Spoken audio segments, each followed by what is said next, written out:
बार बार हमारे स्मरण में जब हम गाड़ी पर बैठे थे एक बात बड़ी स्मरण में आ रही थी।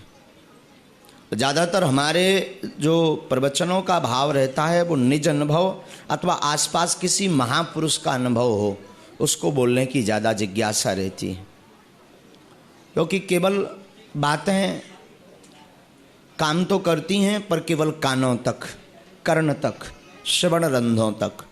जीवन का अनुभव, किसी महापुरुष का अनुभव, किसी संत का अनुभव कानों के माध्यम से हृदय तक काम करता है।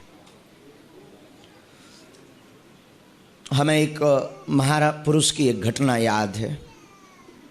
आप लोग विराजमान हैं, कई लोग चमत्कार पाने आए हैं।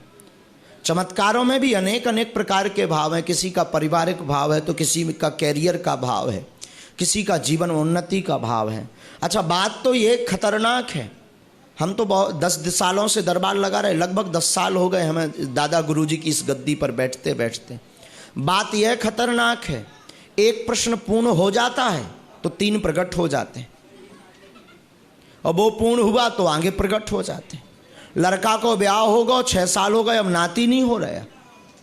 नाती हो जाए तो लड़का की नौकरी नहीं लग रही, लड़का की नौकरी लग जाए सो बहू रड़वाल करे आउट, बहू बेकार करे आउट। महाराज बहू तो रोज मारती है तो बहू सुधारो, बहू सुधार दो सो जोले कोनो अवैध कब्जा फ्लैट पे कर लेत, वह सुधारो। कई बार घरवाई पे अवैध कब्जा हो जात, वह सुधारो। यही में जीवन व्यतीत हो जाता है। तो एक व्यक्ति हमसे पूछ रहा था, महाराज जी ऐसा कोई सूत्र बताओ, ऐसा कोई उपाय बताओ, ऐसा कोई भजन मंत्र बताओ, ऐसा कोई संकल्प बताओ, ऐसा कोई अनुष्ठान बताओ, ऐसा कोई तंत्र बताओ, ऐसी कोई टोटका बताओ, ऐसा कोई विज्ञान बताओ, ऐसा कोई ज्ञान बताओ, अथवा ऐसा कोई संत बताओ जो प्रत्येक उपद्रव परेशानी का राज एक हो। हमने कहा बात बहुत अच्छी है, प्रश्न बड़ा प्यारा है, हर प्रश्नों के जवाब पाना चाहते हो आप चाहते हो कि हमें ऐसा कोई एटीएम कार्ड जैसा गुरु मिले कि हम पासवर्ड डालें वो पैसा निकाल दे, ऐसा कोई गुरु मिले कि हम बात रखें वो चमत्कार कर दें, ऐसा कोई महापुरुष मिले कि हम उसका ध्यान करें वो प्रकट हो जाए, ऐसी कोई शक्ति मिले कि हम लेटे लेटे उससे पूछ लें कि बताओ दिल्ली में क्या चल रहा है। सब चाहते हैं। तो सुनो, आज बड़े राज की बात है, बड़ी काम आएगी।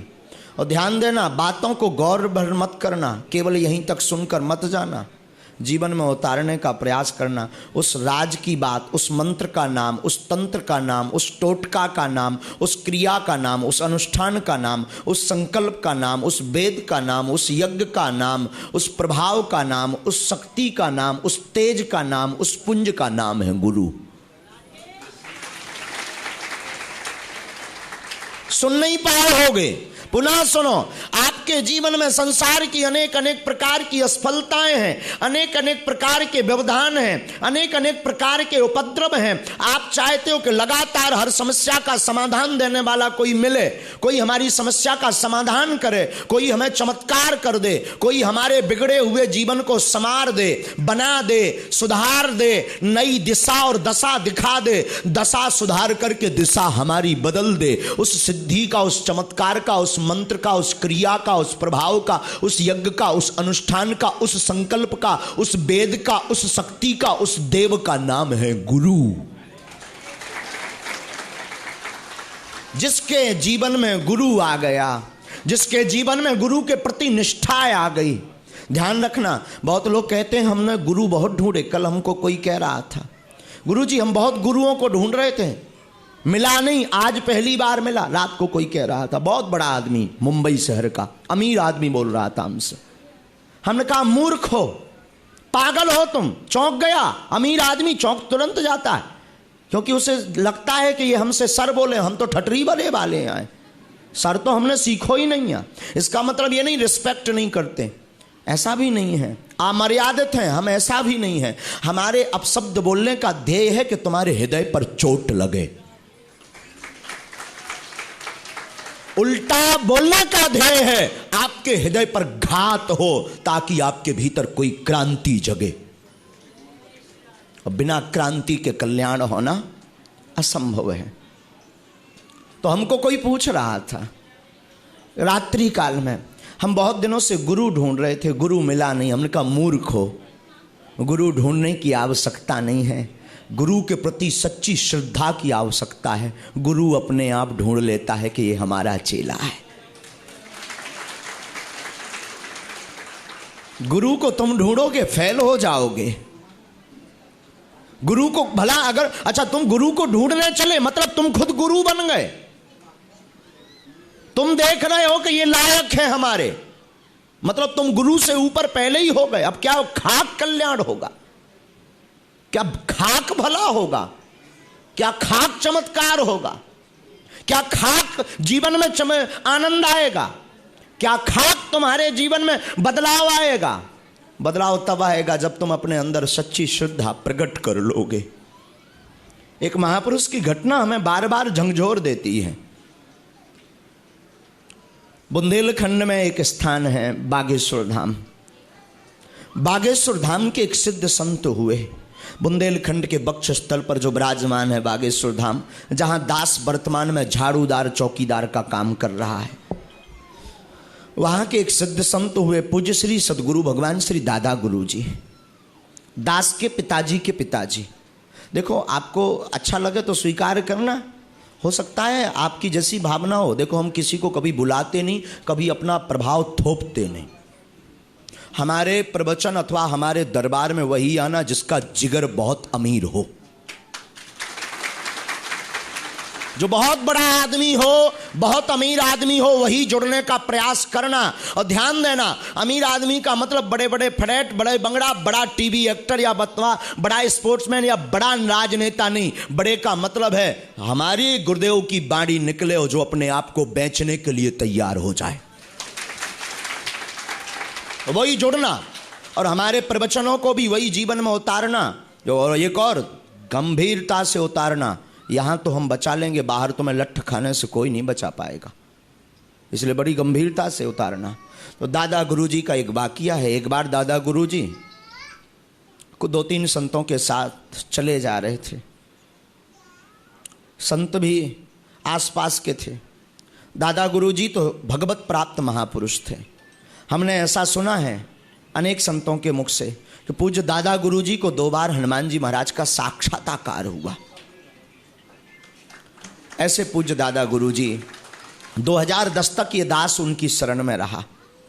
अहो भाग्य, कभी टीवी के सामने नहीं आए वो, कभी फोटो नहीं उन्होंने खिंचवाई, अपने आप को छिपाए रखे। जो सच्चा आदमी होता है वो छिपाए रखता है, हमारे जैसा झूठा आदमी प्रचार के चक्कर में फंसता है। वो बड़े सिद्ध महापुरुष थे, उनके चरणों में हम रहे तो वो जा रहे थे। एक सांप यानी नाग, एक नाग चला जा रहा था। पूज्य दादा गुरुजी का वाकया कोई हमें बता रहा था, भगवान जाने सत्य है कि नहीं, पर सत्य नहीं होता तो शायद हम बोल नहीं पाते। नाग को एक जो परिकर था उसको कहा दादा गुरुजी ने, इसको फेंको एक तरफ। नाग को पकड़ करके फेंकने का दुस्साहस भला किस में है? सांप को हाथ से पकड़ने का इतना बड़ा दुस्साहस भला किस में है? सब पीछे हट गए, लाठी ढूंढने लगा। कोई लाठी ढूंढ रहा था, कोई पत्थर पकड़ रहा था। नाग को हम एक तरफ करेंगे, लाठी से करेंगे। दादा गुरुजी ने तो ये कहा था कि इसको पकड़ो और फेंको। पकड़ो का मतलब हाथ से, लाठी से पकड़ने को नहीं कहा। एक उनका चेला था, शायद पन्ना जिला के चौमुखनाथ का था। पन्ना जिला में गंज सलेहा के पास एक चौमुखनाथ धाम है जहाँ शंकर जी के 4 मुख हैं।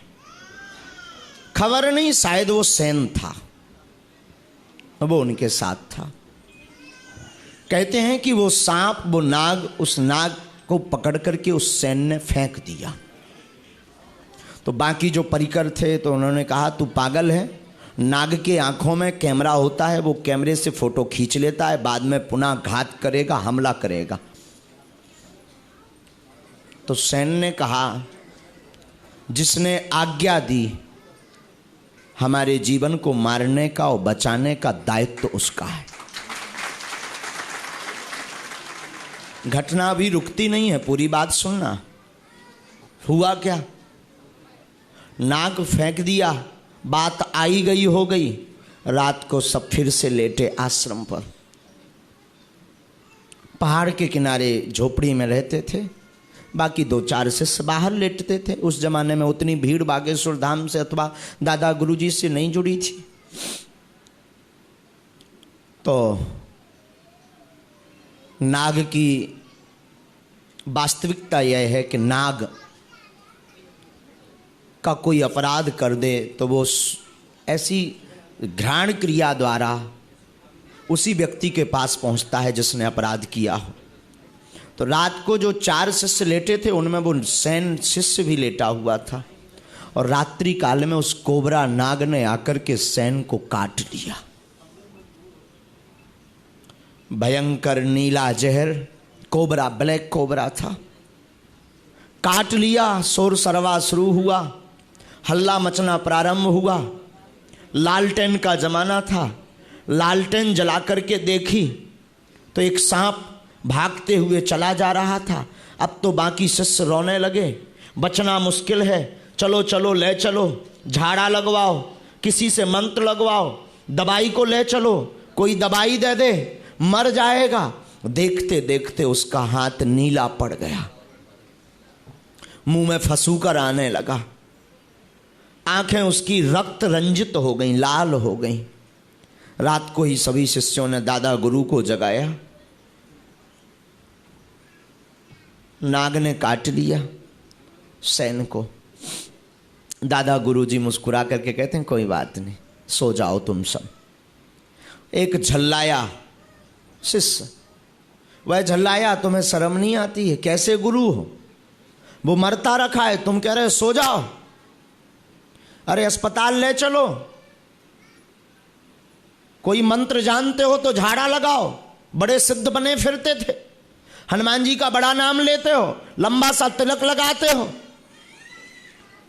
तुम अपने आप में तो घोषणा कर देते हो। बड़े बड़े लोगों को चुटकी बजा करके ठीक कर देते, पहले उसे ठीक करो, बाद में सो। दादा गुरुजी कहते हैं, चुप हो जाओ, सो जाओ। अब तो और बौखला गया, पागल हो, ज्ञान तो तुम्हें है नहीं, मूर्खता भरी है।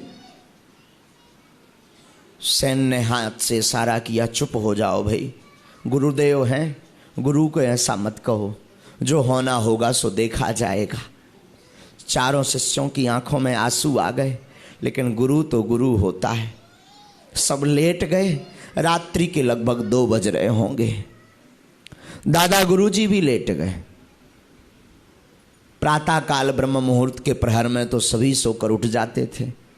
हमारे पूज्य दादा गुरुजी का दास का निज अनुभव है, 3 बजे बिस्तर छोड़ देते थे।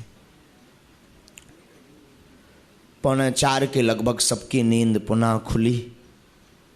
सबने देखा, पता लगा, 1-2 शिष्य जागते रहे, भला सोए कौन, पर गुरुदेव तो सो गए थे।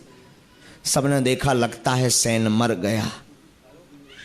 हालत भी वैसी हो गई थी, आंखें बंद थीं, सांस रुक रुक करके चल रही थी। सबने जगाया, बड़ी देर बाद वो जागा। सांस में सांस आई शिष्यों को, गांव के लोगों को बुला दिया, हल्ला मचा दिया। ये जो बाबा है ना, ये बड़ा ढोंगी है, चेला को मार लिया, दवाई नहीं की, झाड़ा नहीं लगाया, मंत्र वाला बना फिरता है। गांव वाले अपशब्द बोलने लगे।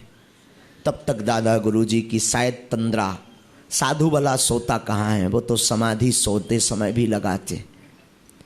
तो निद्रा की समाधि से साधु कभी सोता नहीं है, साधु तो जागता है। उस साधु भी उसे ही कहते हैं जो जाग रहा हो, सोते हुए भी जो जागे।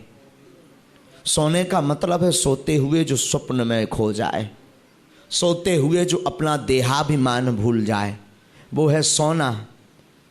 और साधु का सोना होता है कि जो सोते हुए भी राम में खो जाता है। साधु बोला सोता कहाँ है? साधु उठे, गुरुदेव भगवान उठे, उठ करके उनकी आदत वही थी, सीताराम कहो। सीताराम कह करके बालाजी को मन ही मन प्रणाम किया। सत्य घटना सुना रहे। लोगों ने कहा पागल हो गए, बाबा जी तुम मूर्ख हो, तुम्हें ज्ञान नहीं। अपने एक चेला को मरवा लिया सांप के काटने से, तुम्हारे ही आदेश पर उसने नाग को फेंका और तुमने उसको मरवा लिया, शर्म नहीं आती? अनेक अनेक शब्दों से सम्मानित किया। दादा गुरु ने कहा जगाओ तो, हद तो तब हो गई।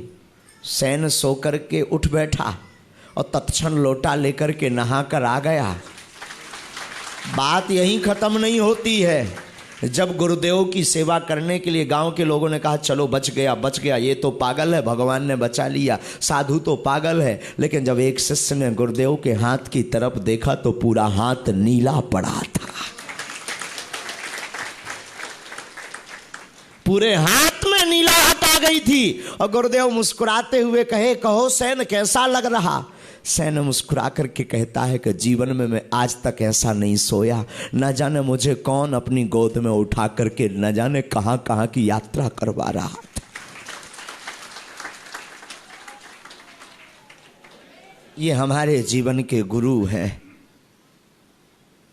गुरु का मतलब छत्र छाया, छत्र का मतलब छाता, छाता का मतलब पड़ने वाली बारिश की बूंदें ओलों से बचाने वाला एक आवरण। तो हम आपको वही बात पर लौट करके आते हैं। आप लोग बैठे हैं चमत्कार देखने, सिद्धि देखने। सबसे बड़ा चमत्कार तो है कि तुम्हें गुरु के बारे में पता चल रहा। मैं निवेदन करूं, प्रत्येक परेशानी का समाधान अगर आपके जीवन में कोई है तो वो है गुरु। और बड़े भाग्यशाली वो होते हैं जिनके कोई गुरु होते हैं। भाग्यशाली होते हैं वो जिनके कोई गुरु होते हैं। भाग्यशाली होते हैं वो जिनको गुरु सेवा मिलती है। और भाग्यशाली होते हैं वो जिनको गुरु कृपा मिलती है। जगत में अभागे हैं वो जो गुरु सेवा से वंचित हैं, गुरु दर्शन से वंचित हैं। जगत में अभागा कहा जाएगा। बुरा मत मानिएगा, हम वाणी को विराम करेंगे। भगवान राम को भी इस धराधाम पर आना पड़ा तो गुरु बनाना पड़ा। गुरु के लिए हमारे आचार्य बड़े बड़े मंत्रों से संबोधित करते। अज्ञान तिमिरांधस्य ज्ञानांजन शलाकया। जो अज्ञान रूपी अंधकार को मिटा करके तेज पुंज रूपी प्रकाश जला दे, वही तो है गुरु। पर सावधान रहना कलयुग के गुरुओं से, हमारे जैसे से सावधान रहना। गुरु का मतलब है जो तुम्हारी बाहें पकड़ करके परमात्मा से जोड़ दे, जो केवल अपने आप की पूजा करवा रहा, अपने लालच के बस तुमसे धन अर्जित करने के लिए ज्ञान दे रहा, वो गुरु नहीं हो सकता है। वो तो नंबर 1 का बिजनेसमैन है। लेने देने का काम तो बिजनेसमैन में होता है। गुरु का तो अर्थ सीधा सा है, गुरु तो कुछ नहीं चाहता, गुरु तो चाहता है हमारे शिष्य का कल्याण हो। गुरु का मतलब ऐसे गुरु मिलना मुश्किल है। और बड़ी बात, लालची गुरु लोभी चेला चले नरक में ठेलम ठेला। आजकल गुरु भी होते हैं तो लालची भाड़ में जाए, गुरु दीक्षा ले ले, कम से कम गुरु पूनों पे 500 तो चढ़ा है। ऐसे 10,000 शिष्य बना लो तो 500 गुणे 10,000 50 लाख, झंझट खत्म, एक पैकेज तैयार है। और चेला भी चाहत भाड़ में गो, इनकी पहुंच बहुत लंबी है, गुरुजी बहुत पहुंचे भय हैं। कभी कर्जा की जरूरत पड़ेगी चेला बन जाओ, कभी सपोर्ट लगाने की जरूरत पड़ेगी चेला बन जाओ। गुरुजी के तो बड़े बड़े मंत्री चेला हैं। दीक्षा ले लो, भाड़ में गो, कभी मंत्रियों से काम पड़ेगा तो गुरुजी फोन लगा देंगे। इसीलिए किसी ने कहा लालची गुरु लोभी चेला चले नरक में ठेलम ठेला। दोनों नरक में मिला। गुरु भी नरक में, चेला भी। चेला गुरु, तो चेला भी बोलो हाँ, और गुरु जी बोले तुम। चेला बोलो तुम भी ये ताई, तुम तो लंबी लंबी माला डाले रात। गुरु जी बोले तोरे कारण ही तो हम आए हैं, तोरो ये तो उद्धार करने। चेला बोलो अब का उद्धार करो, दो जने चलो बेतरनी नदी में। तो यही हाल है आज के ज़माने में। बुरा मत मानना, हम किसी गुरुओं की निंदा नहीं कर रहे हैं। कनफुक्का गुरु हजार हैं, नहीं जिनको कछु ज्ञान, आपुन तो नरके चले संग ले जजमान। तो हमारा निवेदन यह है, किसी भगवत प्राप्त महापुरुष सिद्ध पुरुष की शरणागति लो। और चेलों से भी निवेदन है, चमत्कार के चक्कर में दीक्षा मत लो, नमस्कार के चक्कर में दीक्षा मत लो, सिद्धि के चक्कर में दीक्षा मत लो, प्रयोजन के चक्कर में दीक्षा मत लो। अपने आप को राम से जोड़ने के लिए किसी गुरु की शरण लो।